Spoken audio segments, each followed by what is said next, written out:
Hey, Lisa.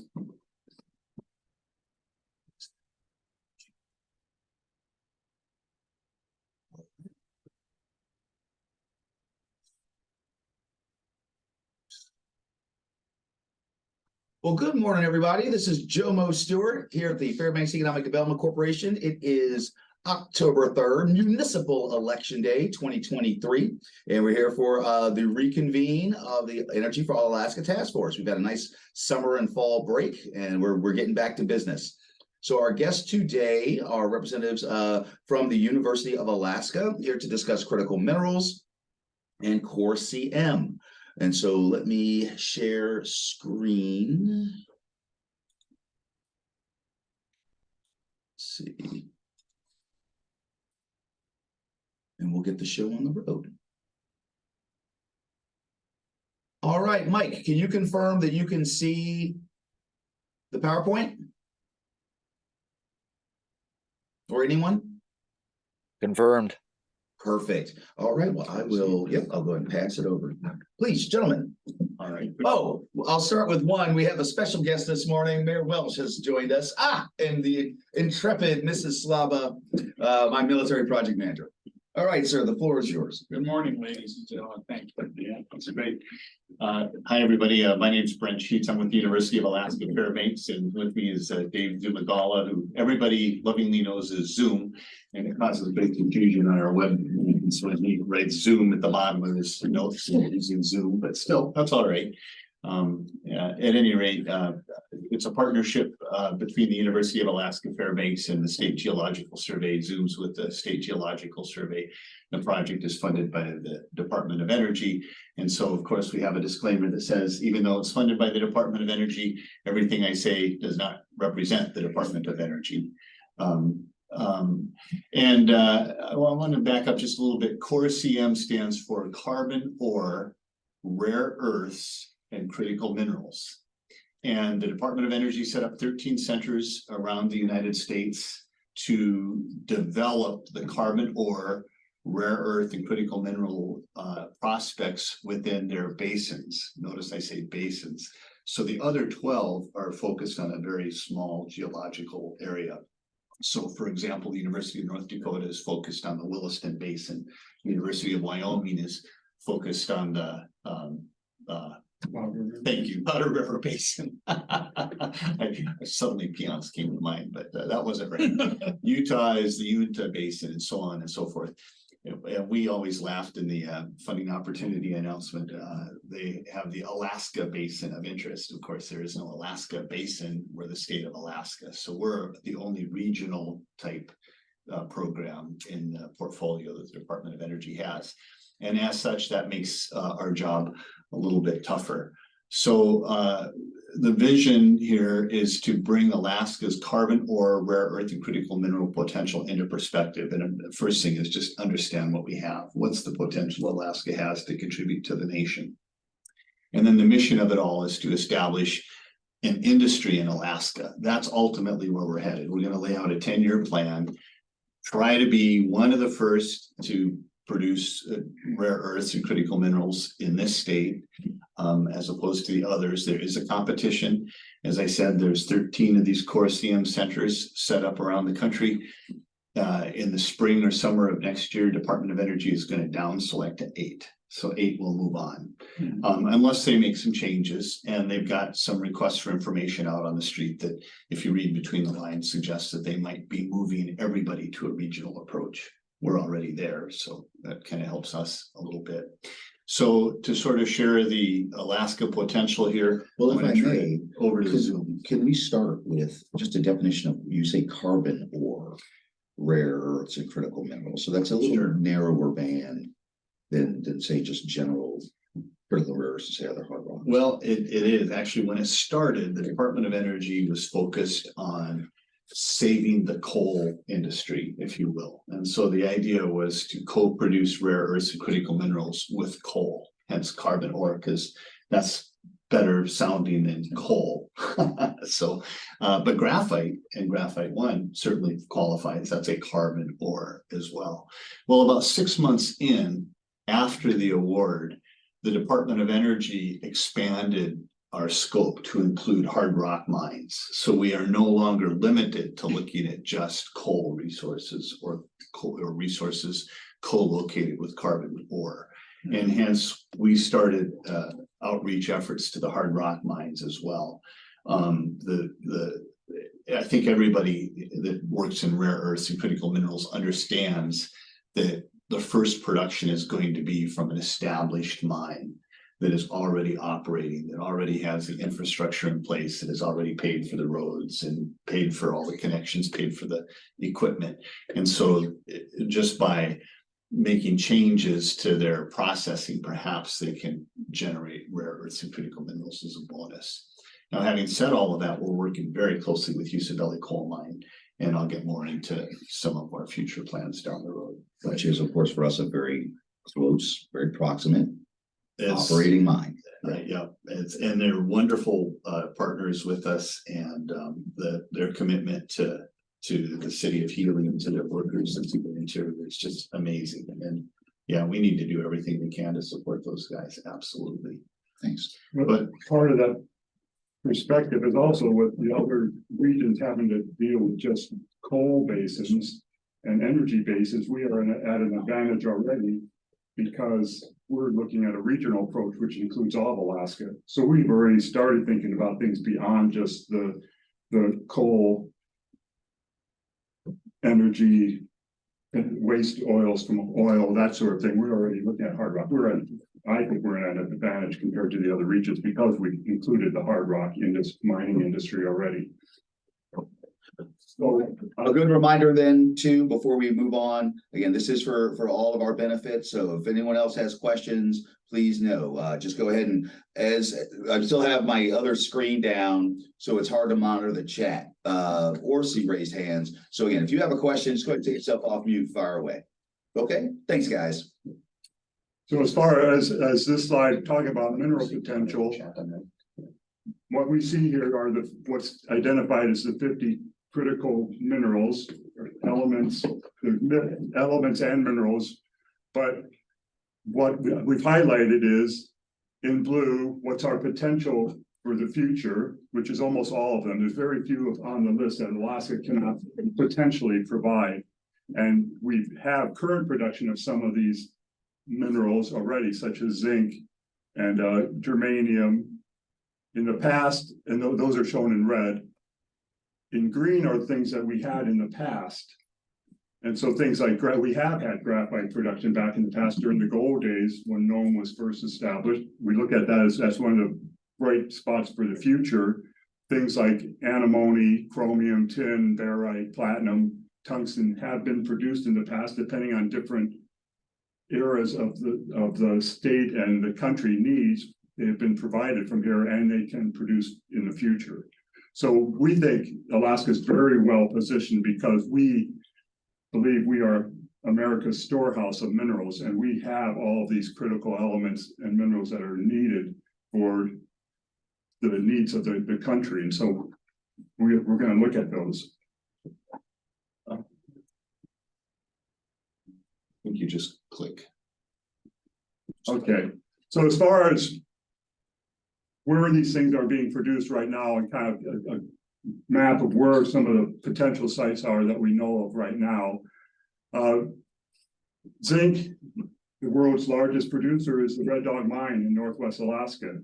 They produce both zinc, lead, silver, and germanium, which is one of those critical minerals, elements that people don't really know much about, but it's critical for our high-tech world. Zinc's also produced at the Greens Creek mine in Southeast Alaska. So as Brent was talking about, that current producers are probably going to be the best source of future add-ons to critical elements. Those two are places that we're looking at where things like indium, gallium, different things like that might be a side product to the current mines. Now we know the current mines are profitable right now because they're producing what is profitable. To add something like this might be a cost that they might not be able to incur. They don't want to affect their current production, their current profit margins.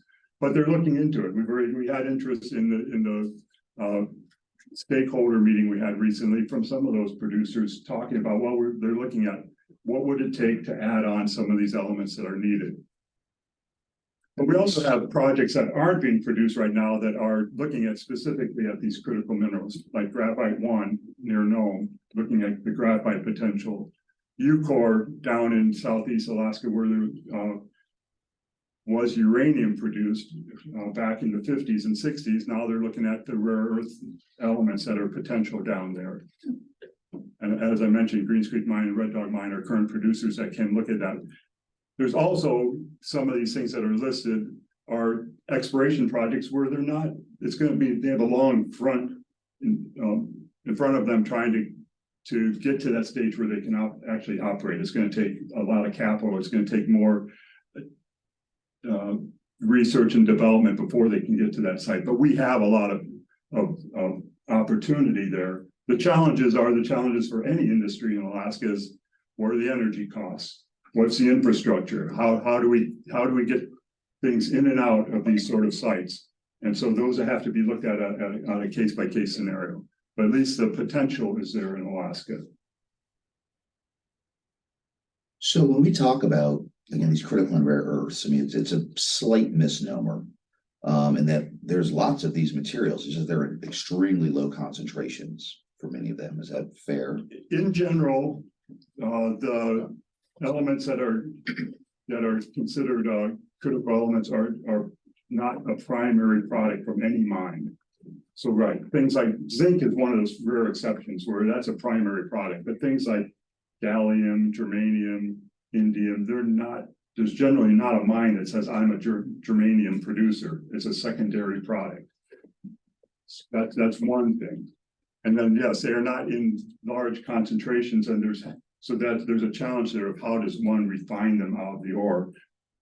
One of the reasons that are not being produced from some of the current producers is like how much does it really cost?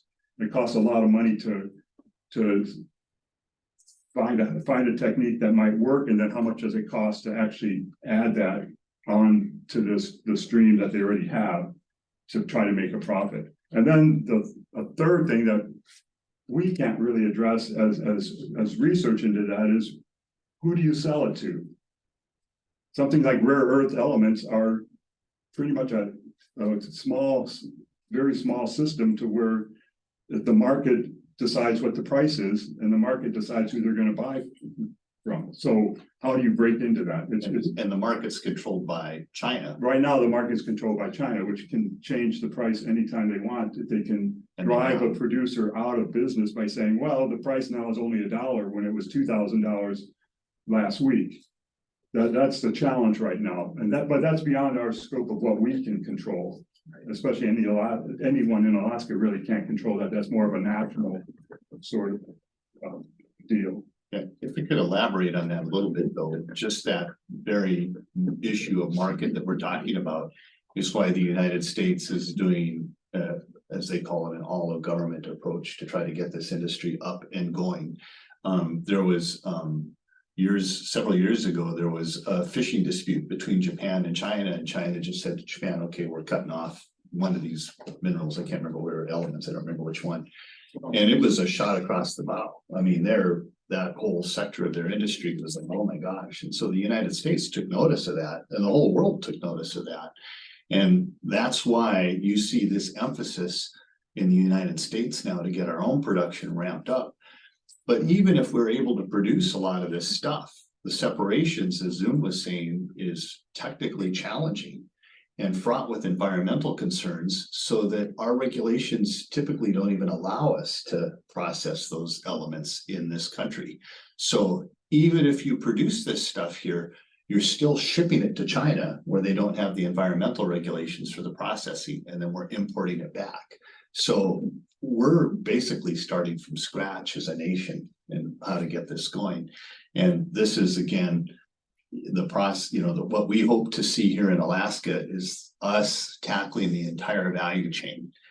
And I mean, we're always exporting our ores. Wouldn't it be nice if we could get our energy costs low enough that we could do some of the refining and stuff here? That's some of the value added. Right, it's like the timber industry just shipping off raw timber without doing any added value. Anytime you take a natural resource and do something to it to refine it, you are adding value, which could make more profit for you. So that is a whole aspect for Alaska is, can you eventually go all the way to where, yes, we need the rare earth elements to produce very strong, tiny magnets that are in all sorts of things. But rather than just shipping off the neodymium or other element, why eventually looking at, can we produce the magnet here and get the full value out of it? That would be the dream goal, being able to go from the very supply of the product all the way through the product that everyone wants. In my recollection, it may not be discussed in this presentation, but from the discussion that was up at the university, historically, we were in this game. Historically, the US was in the game, and the technology was developed by and large, a lot of it in the United States. And then it's in the weeds of how all that happened to where we don't have it anymore. But it basically comes down to a lot of the environmental concerns Well, environmental and just the fact that they have many downsides, but one of the upsides of a command economy is if the great leader says, do this, people jump and they deploy resources. I mean, China saw a market opportunity and frankly made the investments a generation ago to capture these markets. That's part of it too. Yes. Okay. Again, guys, if you have any questions, and you, Mrs. Slava, and you, Mr. Mayor, if you have any questions, please fire away. Thanks, guys. So the stuff is coming up. I mean, it's getting produced. We're digging the dirt. We're digging the dirt on some of this, and then what we're talking about, what's happening now within this process is we have to step back some because we do have some production right now, but our potential is in what can we do in the future. Part of that is, well, what do we an assessment of what do we have? What's great about Alaska is that we have state-owned lands that have so much mineral potential. But we don't know exactly what we have on some of those lands. They have not been evaluated yet. The native lands through ANCSA, they've selected lands by and large for resources. A lot of those resources are mineral resources, and part of this is looking at what those lands have as far as these critical elements. There's a lot of potential. So we're not, as Brent mentioned earlier, we're not just tied to looking at a coal basin as far as what's looking at the potential for these critical minerals, but we're looking across all of Alaska. It's a daunting task. Everyone knows Alaska's large. We say we're America's storehouse of minerals. But when we know we're the storehouse, but nobody's been in the back corner in generations, so we don't know what's really back there. Like that closing scene from Indiana Jones. That's Indiana Jones all over again. Things we didn't put things away, but somehow they're back there. And so now we're trying to find out what we really have. And so rather than to go out on the ground and do that, it's an immense challenge. And we're at the State Geological Survey, we're picking away at that. But under this project, it's like, what's a first approach that you can do? Well, we've already got existing published and unpublished data that we can go look at specifically for these critical elements that we're talking about in this list. We have samples that are stored at the Geological Materials Center in Anchorage. We can go and analyze those for these critical elements to see what's the potential in those. Because in the past, samples were collected for whatever different reasons, and we didn't have techniques that might have analyzed some of these elements. Well, now we have those, we can do that. And we can also, the third point on here is that we can get new data from going out to the field and checking some things. So the Geological Survey is saying, okay, we've got this great storehouse in Anchorage. Let's look at the data there. So we started, that's part of the phase 1 of this project. We went out and collected some new samples from sites that we thought might have potential, and then we analyzed them by various methods. One thing shown here is what looks like a photon or phase from Star Trek is actually an X-ray analyzer that you can analyze any element on the periodic table on a rock. And so we are going through it now. It's more qualitative than quantitative. It's semi-quantitative, but you can go there and say there's potential for whatever element you want on the list. So we can go we're getting better. We can take this thing's actually is handheld. I don't carry it in a holster. They do provide a holster. You can look just like Star Trek, and you can go out there and you can put it on any rock and see what it's got in it. Oh, this is what they had in the back of. We had it in the back of the stakeholder meeting. Yeah, the state geological survey actually has 3 of these. The university has probably 5, I think. Some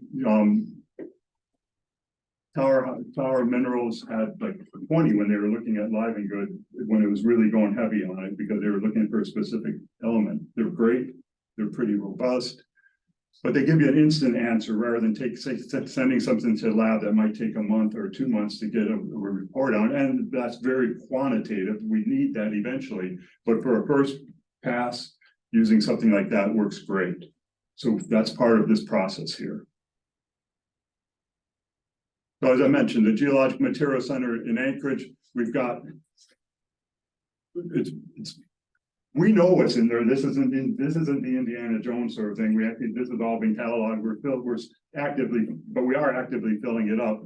You can look at anything that we've been acquiring as far as things from the North Slope or the basins across Alaska as far as energy strata.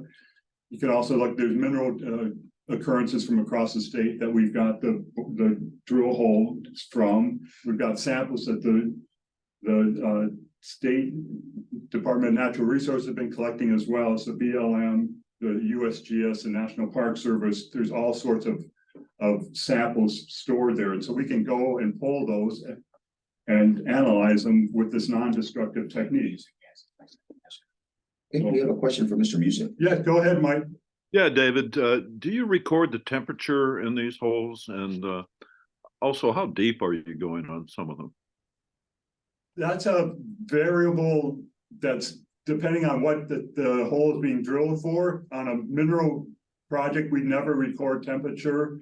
On the energy projects, they generally do record temperature because it has a bearing on the gases that they're being produced or that they're finding in those holes.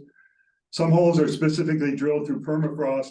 We currently don't have refrigeration capability at the material center, but that's being looked into as a potential for asking for funding for this year to add that capability, because there are some cores that would be nice to be preserved at whatever temperature they were drilled at.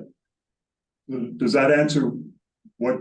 Yeah, I was just thinking of the geothermal potential. Oh, if anything's drilled at geothermal, that's definitely that is the key factor for that kind of drill hole. So yes, that is recorded. How deep do you drill? That was next question. Depends on the project. The drilling can be anywhere from, I'm trying to think if we have anything really shallow. I mean, anywhere from 100 feet to 7,000 feet, I believe, could be. But for perspective, so this is stuff that was drilled by industry. Exactly.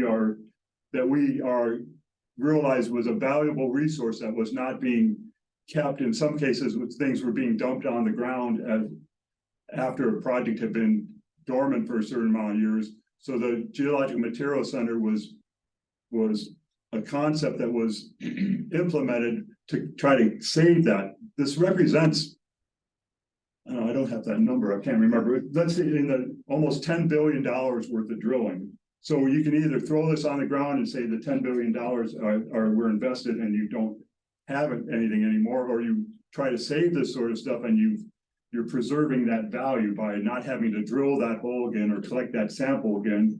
Alaska's huge.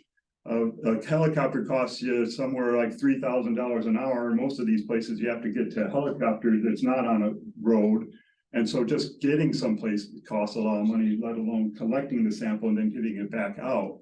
So if the sample was already there, the whole concept was, let's save that for the future. This is one of the projects, the core CM project is one of the projects that's taking advantage of that, saving these materials. We can look at these materials and gain more knowledge from them. And so we're adding that value that was the cost that already went into getting these samples. We're getting more value out of it by looking at it through this project. I mean, because ultimately you could take this and say, these 50 samples are from this plot in Alaska. And kind of see what all you've got within. Right, that few miles. these are all the geo reference, every one of these samples at the material center, we know exactly where it came from. Not just the state uses it, the industry goes back and looks at these samples and it drives their future exploration. They're saving money by doing their homework here at the library versus going out and then trying to figure out where things are at. That adds a lot. And in some cases, we allow some destructive sampling to be taking place because sometimes that's the only way to do it, but it's adding value. We retain the data from that as well. So, Okay, so if anyone wants to use our samples, we ask why. If you're producing any data from it, it goes back into our data sources. Part of what this project is doing with the data that we're collecting from it is also going back into the digital warehouse that's associated with this physical warehouse. But this is ultimately a free resource for the industry to use. There is now a cost. Okay. It's a nominal cost to get in, but it was free for a while, and then we're not recouping the cost of storing the stuff at the current temperature, and so we got to recoup some cost. That's fair. But it's not anywhere near a cost of getting in a truck and even driving is up the haul road. Okay. You know, and how long has the center been in existence? If you know. we're in our about 12th year, like that. In this location. We didn't, right, the state had a location in Eagle River, which was a bunch of connexes, which were quite frankly difficult to get into.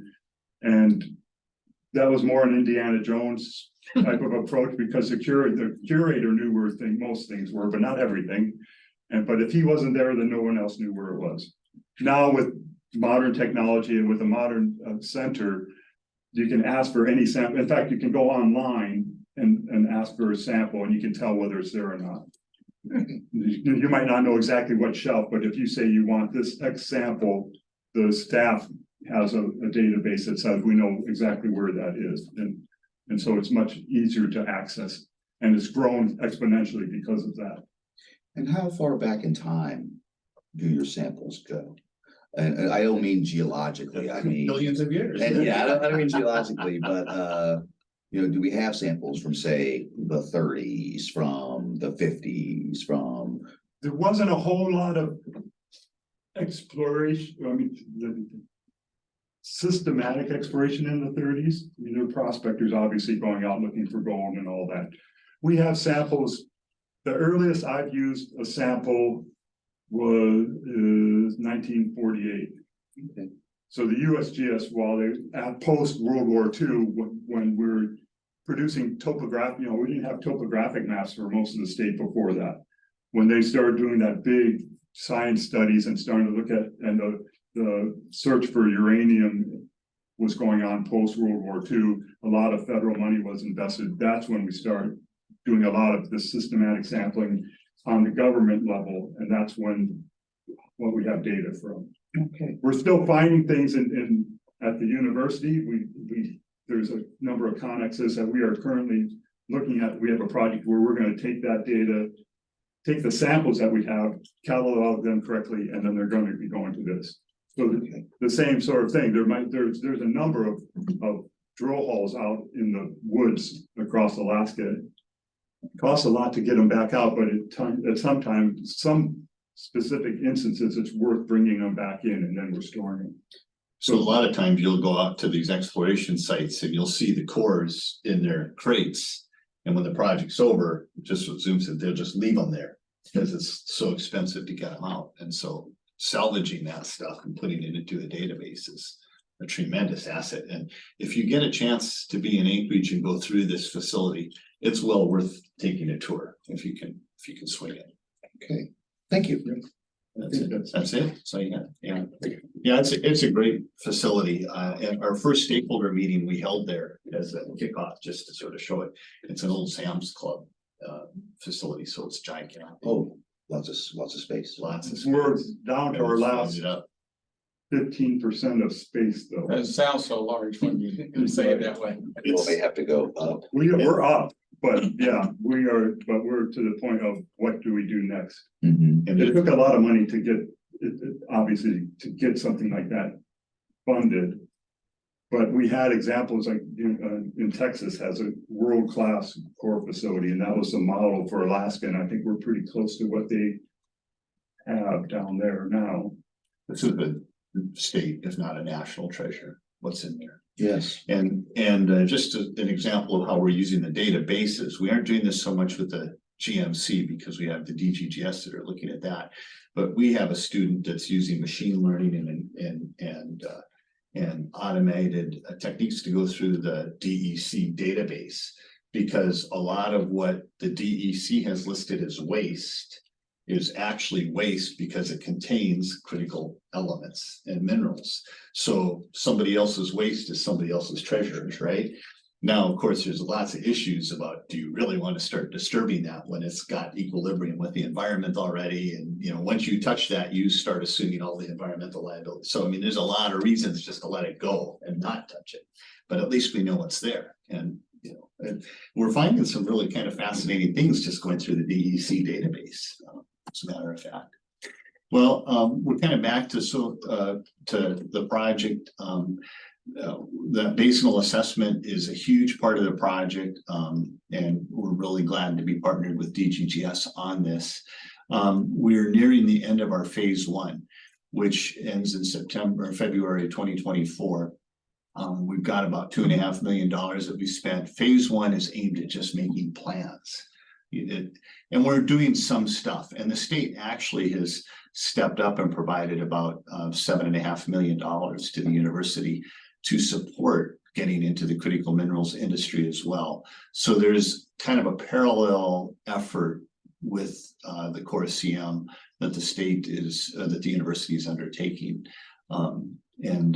So anyway, so that there's quite a bit of resources and excitement going on along those lines. So that read about 75 to 25 for cost share.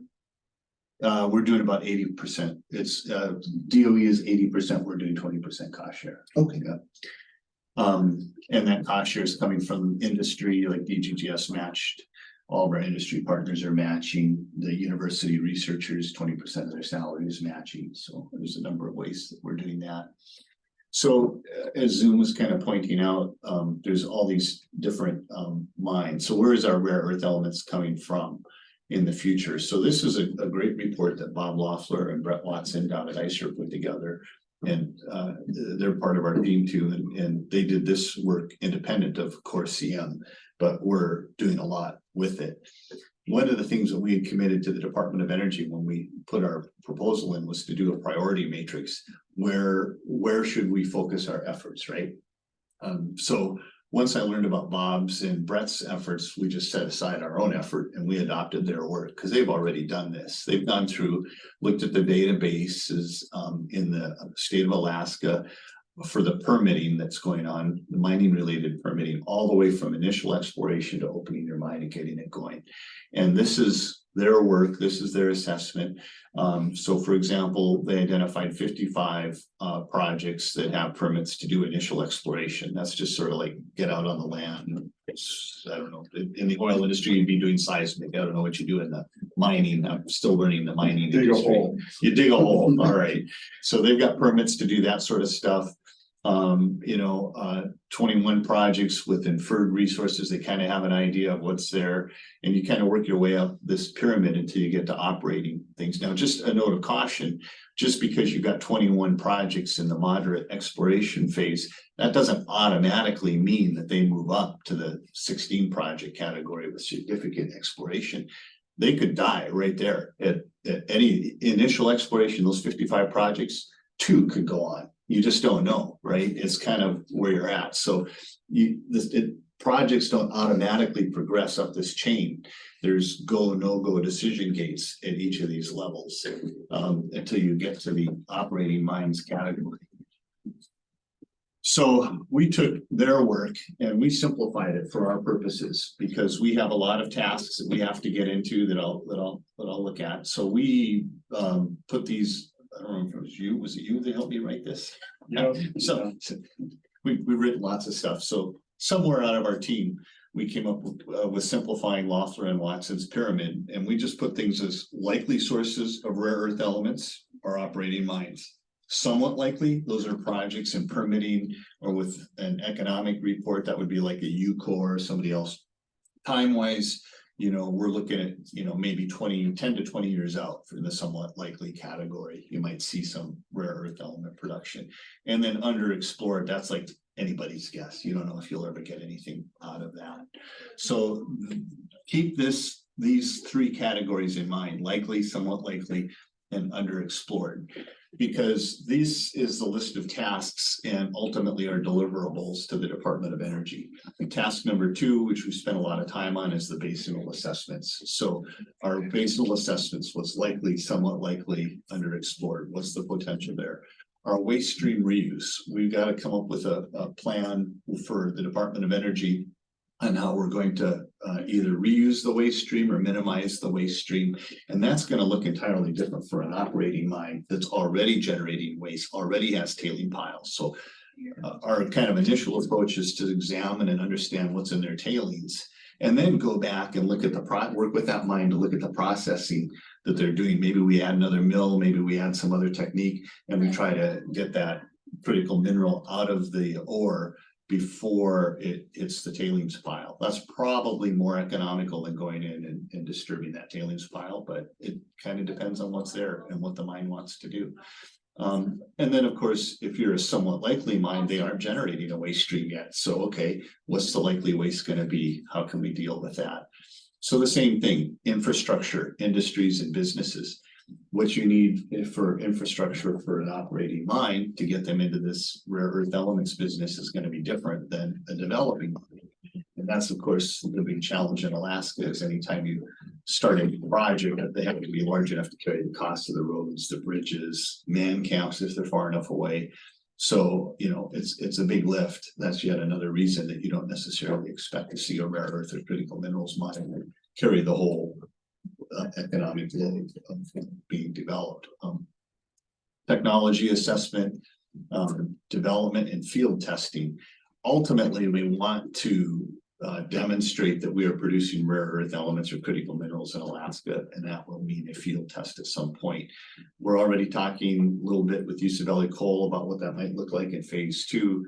We're also talking to a few other mines about what that might look like. And then every one of these 13 core CM centers that the Department of Energy has set up is to put together plans for a technology innovation center. The challenges to each basin are going to be unique from one basin to the next So they're interested in investing in a technology innovation center, generally likely at some university, that is designed to specifically address the needs and the challenges of that area. And of course, in our case, that would include infrastructure, industries, businesses, logistics, as well as just the technical separations, processing of the minerals, and so on. And then a big part of it is stakeholder outreach and education. So we just September 13th and 14th, I think it was, we held a stakeholder meeting where I got to meet Lisa and where I got to meet Jomo. No, I've known Jomo before. But at any rate, stakeholder outreach is a big part of this. From my personal perspective, we're here to serve the industry. And as I try to remind the Department of Energy and my friends at the university who are very excited about all this, it's the industry that's going to be making these investments. It's not the state that's going to be developing these mines. It's not the university that's going to be developing these mines. So when we're sitting in our university making plans, it seems like we really need to be working with the stakeholders so that our plans reflect their needs.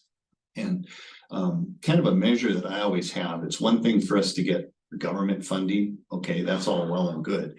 But when industry starts coming to you and asking you to solve problems on their behalf, that's when, to me, there's a large measure of success. So ultimately, I want to see the university in a position where the other companies are writing the university into their strategic plans. But we've got to prove ourselves before we can do that. And that's kind of what this planning and this effort is all about. Well, we have an example, the Petroleum Lab at the university. Now that was state funded, although it gets other funds as well. But that's, again, an institute focused on helping to meet the challenges, and you are a go-to for industry there at the Petroleum At the Lab. Petroleum Development Lab, we're very much grateful for our partnership with Hillcorp. They've invested in us and seem to have confidence in our work.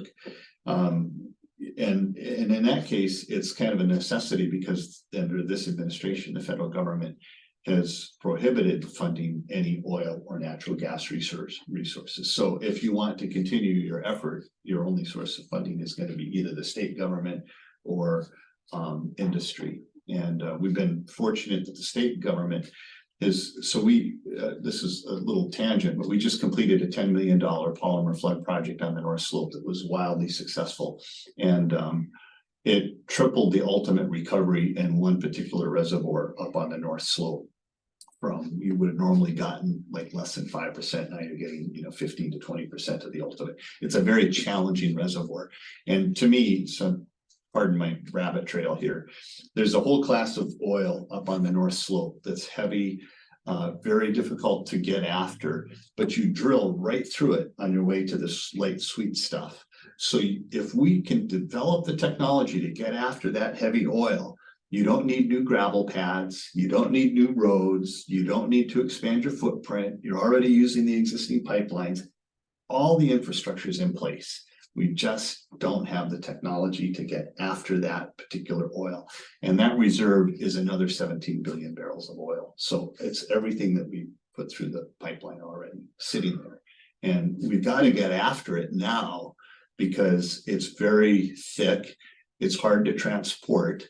And while that pipeline, the TAPS Alaska pipeline, is still working, with that lighter crude, we have a diluent, and you can blend it and you can mix it and you can get it out to market. But if we just sit on our hands, we're going to miss that opportunity. And now you have to work even harder to get the thick oil out. So the reason I came to Alaska, sorry for the tangent, everybody, 20 years ago was the Department of Energy. I worked for the US Department of Energy, and the Trans-Alaska Pipeline was 15% of the nation's oil supply at the time. And it was declining on its curve. And it's a national asset. So the Department of Energy, just like Critical Minerals, said, oh my gosh, what can we do to ensure the Trans-Alaska pipelines? Okay, well now, 20 years later, right? You have the Bakken, you've had shale oil, shale gas, and the Trans-Alaska pipeline is maybe 3% of the nation's production. The industry's done a fabulous job of arresting the decline curve, but the rest of the country has really picked up its game.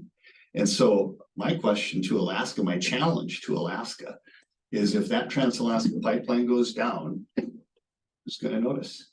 It's never going to be replaced. It's only 3% of the nation's supply. Is it really a That's national easily asset? absorbed by someone at that rate if it is. only Yeah, 3%. and our economy is stumped. Yeah, I mean, it's I can tell you from my oil bill, it's critical. well, yeah. From my fuel oil bill this So, weekend, it's critical. Anyway, pardon the tangent, but resource development in Alaska is a passion of mine for just that reason. It's what drives this state. It's what we need. And when it comes to the minerals that we're talking about, if we can get energy prices in Fairbanks down to 5 cents, 7 cents, which seems like a dream, but it's possible. If we can do that here, we'll be a mining mecca, right? If we can tolerate the refining and the processing and the value added here, then we can have a real impact on the nation. And it's a multi-generational opportunity. And it's just, and rare earths, critical minerals, that may not be the driver. I really think it's energy costs, but this is certainly a bonus, right? This is a bonus. So our Technology Innovation Center is going to go back and look at all these things, infrastructure, logistics, and I'm whatnot. gonna add on to, because you brought up about the petroleum, but there's also the university has the Mineral Industry Research Lab, which was established quite a while ago. And it has a number of different facilities within it that help them, the mining industry.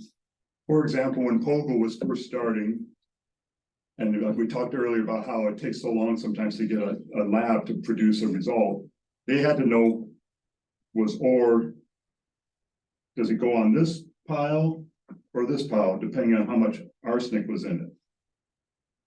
They went to the university, and the advanced instrumentation lab was able to give them instant and basically instant multi-day analyses, because they're mining right at that time. They need to know once we process this, which way does it go? Their permits required them to decide, does it go back underground or does it go above ground? They were able to use the university very rapid results and make those decisions on a day-to-day basis where to put that ore. So that saved, and time is money for any industry. You don't want to have stuff sitting around at a mine waiting to decide what to do. They were able to use the university's capabilities of quick results to make that decide where to put their waste. That was a huge cost savings to them, with a benefit to the university by being able to provide that service. And it's that sort of thing that the university is looking at to provide that it might not, it's not going to replace those commercial labs, but there's a niche there that they can provide, and critical services to the mining industry. Cool. And that's just one example. There are others, and you might have some further down the line here. No, I'm kind of wrapping it up, so it's good. So as we move into phase 2, which should presumably begin in February 2024, it might be delayed a little bit. Not really sure what the Department of Energy's plans are as they're relooking at the whole Corsium program right now. We're looking at conceivably an additional, $7.5 million.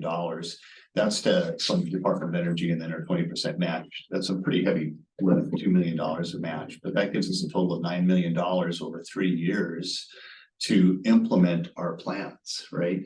So you look around, I mean, our first plan is $1 million a year, and I'd say we're engaging, probably actively engaging 24 people, maybe a few more, and putting the plans together. If you look at our entire mailing list of active people that we reach out to, it's like 65, but when we have our weekly calls, maybe 20 people show up, and we kind of go through these things together with them as we develop our plans, and then the stakeholder outreach. But if we get funded, we're actually going to have to do something, right? That's when you implement the plans. So that's $3 million a year. And I'm looking around the university thinking, where are the people that are going to do this? How are we going to get this done? And so I've been working with national labs, other universities, trying to recruit people, looking at different aspects of it. So I had high hopes along those lines. The university, using its state funds, has started some initiatives that just 2 or 3 weeks ago that I'm still trying to fully get my arms around, but they seem to be parallel. So we're all kind of pushing in the same direction. So has phase 2 been released, or is that something still? Yeah, we're still waiting on Okay. it. We will have to do an application for phase 2. Typically, it's called a continuation application, but I don't know if they're going to recompete the whole thing or what they're going to do, the Department of Energy, but we're just really not sure. So we have some inklings, but nobody really knows because they're very tight-lipped. It's a procurement matter, so they're not going to be very public about it. But assuming we are successful and move into phase 2, that's our implementation, our initial implementation, build on our phase 1 plans.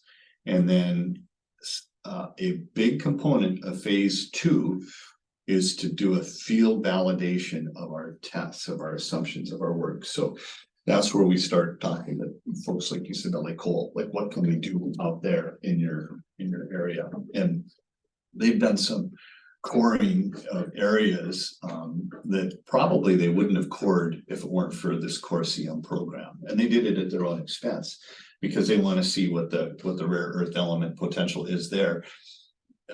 Oddly enough, I shouldn't say oddly, but your rare earth elements aren't necessarily going to be with the coal. They're going to be at the inner burden, the areas between the coals. The ash and other things. Yeah, I mean, Justin had a great kind of visual there at the stakeholder meeting of like, you have this ugly chunk of coal and you have to get it down to the pure coal, but then you have all this extra. He's like, but it doesn't just come out nicely.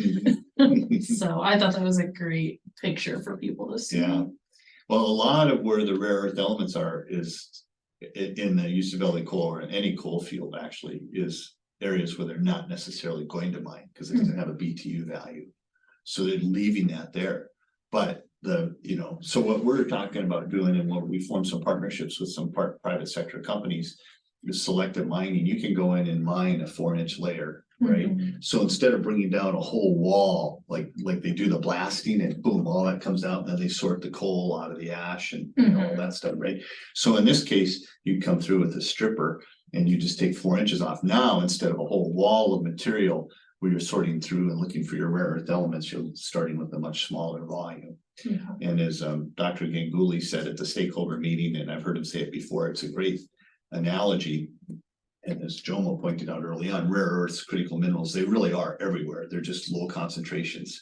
So Dr. Ganguly's illustration is you have a steak, right? You love your steak, you put salt and pepper on it. Okay, now you've got the steak in front of you, it's on your plate. You've got to go take those individual specks of salt out of that steak.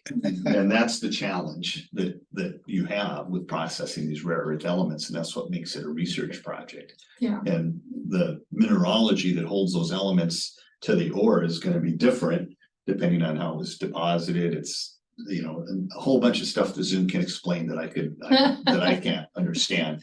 But it's not just a one size fits all to separate these things. You have to look at each. Right, and Noosa Valley hopefully will still be selling the steak, but they want to sell the salt Also. separately. Mhm. That's a good analogy. So then phase 3 is, would be presumably another 5 years or 6 years. I'm not very good at math these days. And the ultimate end of this is just what we were talking about with the oil industry. It needs to be a private-public partnership. We've got to show our worth, and we got 10 years to do it, in my humble opinion. Because when the government money goes away, you got to sustain what you built on. And if you're not adding value to the industry, they're not going to be coming to you. And so that to me is our number one initiative, is to partner with industry and make sure that we are doing what they need to bring value to the state. And we have a host of partners. This is just a small fraction. This is the ones we started with, but we've grown a lot. And we're very grateful for all of their membership. And there's our contact information. So thank you. Well, thank you. All right, well, I would open up the floor to questions. So I'll start with one. We've mentioned both money and regulation. Again, government's not going to do this, quote unquote, but they can assist. In fact, their assistance will be critical to this, developing this industry again in our country and in our state. What should we be looking to promote, frankly, as we speak to policymakers? What are your needs? What's the part that the state needs to play, for which our interior delegation, our legislators, our governor, could help? I mean, money. Well, I have a couple of ideas. Do you want to? I was gonna say money. I mean, there is a match on this, that somehow, if we're in the running for phase 2, there has to be a match of funding. That's one thing. A lot of these areas are on state lands. You have to involve the state. The state is the owner of the resources. The private industry is going to go look for those resources and ultimately develop them, but it's a partnership with the state as well. The state is good right now about granting permits and all that. We have to make sure that keeps continuing. That permitting that from DEC or DNR isn't held up. And I'm a state employee, so I'm kind of walking on an edge here, but everyone would know that the industry is asked to make sure that the permitting process is not held up. And so it's just being able to fund those personnel to keep those permits flowing is important on the one end of things. Okay, right now the state the Constitution and the regulations we have are great about allowing people to go in and explore. There doesn't have to be any change there. But to actually produce. But that's, but that's, If I could that's add, energy. Go ahead and add. I just want to add to what he said, because he's absolutely right. The permitting is a part of it, but access is a big part of it. So we are competing with the rest of the country. And when you look at these other core CM basins and you look at, like we have these working groups between all 13 core CMs, one of them is infrastructure. I'm on those calls. What are they talking about? Hey, the railroad's 30 miles away. How can we get to that railroad 30 miles away? And we're looking at, hey, the nearest road is like 300 miles away. How can we get to the site? So infrastructure, access, roads. We are competing, like there's I can't remember the name of the site down in Texas. Is it Round Top? I can't remember. On top. There's a site down there that's dormant, known to be a great rare earth element, critical mineral site. You go to look at their website, right? They say, oh, we've got electricity to the site. We've got natural gas to the site. We're right off interstate, whatever the interstate is, right there, 5 miles or whatever. We're access. We don't have any of that, but that's what we're competing with. So infrastructure, permitting, those are to me the biggest impediments. Railroads and roads and cheap energy. Cheap energy. Cheap Certainly energy. more, well, the cheaper the better. Affordable would be a nice switch. Right, At this juncture. but any of those aspects are. One reason when something is developed in Alaska, it is a world-class deposit, because in the past, at least, to be able to develop anything in Alaska required something that was so phenomenal that you could overcome all those upfront costs to get to actually start producing. And so anything that chips away at those beginning initial costs ultimately helps any natural resource project in Alaska. Well, Mr. Prusak, it's nice to see your smiling face. You're our last online guest. Are you there? Or more succinctly, do you have any questions? He might be switching over. I know I'm trying to find my mute button is what I was trying to do. I was wondering, in my case, I was just wondering if you were going to be meeting in person. I contemplated coming down for the meeting there rather than zooming in. So I'm just still trying to figure out my camera. There we go. My bandwidth isn't the greatest, and so most times I'm running this without video. But no, but I enjoy the conversation. Kind of on an annual basis, we come back to visit these items, and it's fascinating to me. And I think we're, like I said, we always talk about being a resource rich state. How do we get to them? What's that logistics look like? And because it's great opportunity. As I look at what the Interior Gas Utility did with the opportunity to bring LNG down from Deadhorse to Fairbanks, what that means for reducing energy costs, for mining opportunities, whatever that mineral might be. I get pretty excited because I think that's a great opportunity. Ambler might be a bit of a hard stretch trying to come across with a 200-mile road, but we're going right past Livengood, and there's great opportunity there. So I would like to think that we'll of course I get interested about mineral extraction and what it means for a growth within the state. So anyway, just sort of a bit of commentary on the side. So thank you. All right, thank you, David. All right, well, everybody, it looks like we're at the end of the hour. Guys, thank you so much, Zoom, Brent. Again, thank you so much. Please keep up your work. I'll be circling around to ask after your progress. So I appreciate that. I did, for the record, we will be having a meeting next week.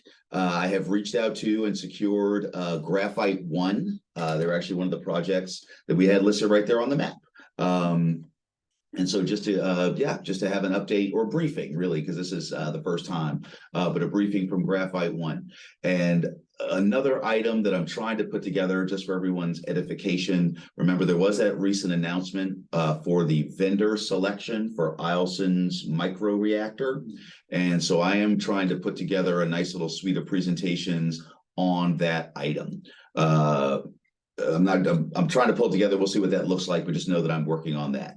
Beyond that, guys, please, as we move forward, please look at us here at FEDC as a resource. We regularly speak to folks, at the federal level, folks at the state level. So if I know that the last time we had a presentation from the Geologic Survey, you all were doing a lot of mapping. But again, that, as you noted, things cost money. So just know that, we're happy to forward on those needs and requests as they arise. Okay. All right, everybody, because it's going to be all hands on deck if we're going to pull anything off in the real world.